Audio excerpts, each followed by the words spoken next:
Kayo'y nakikinig sa Target on Air. Target on Air.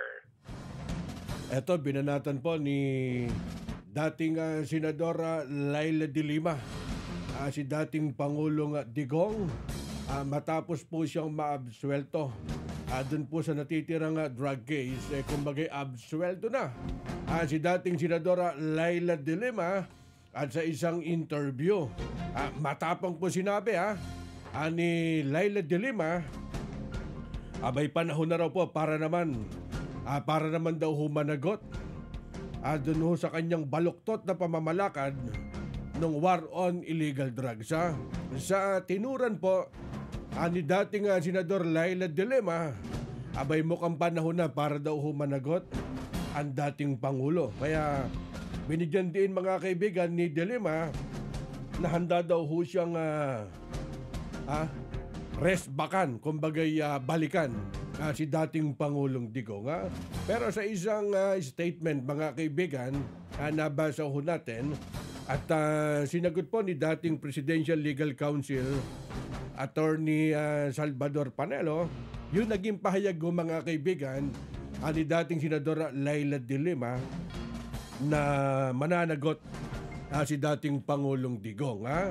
Ang paliwanag po dyan ni Attorney Sal Panelo, sabi ho ng mama, kung sa tingin po ni de Lima, dapat daw humanagot to si Duterte doon ho sa war on illegal drugs, pwede naman daw magsampa ho ng kaso.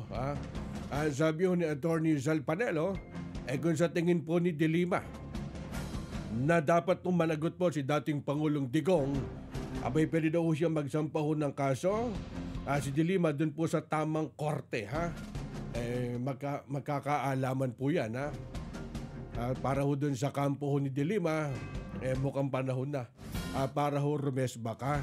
Di ba dun lang ho sa kababasok ko na balita kanina, nagsalita po si Vice President Inday Sara, natatakbong 3 senador, si Congressman Pulong, si Mayor Baste, at ang dating Pangulong Digong, tatakbong senador. Abay, yan po ang abangan natin, Kayo'y nakikinig sa Target on Air. Target on Air.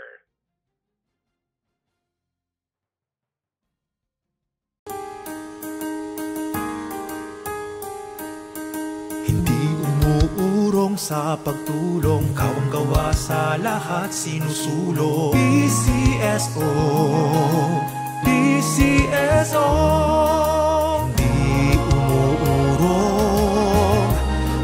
Pagtulong ang PCSO, PCSO.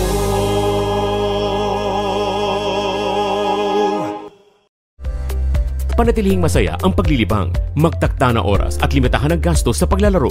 Huwag magsugal kung nalulungkot. Huwag hayaang makasira ng buhay at pamilya.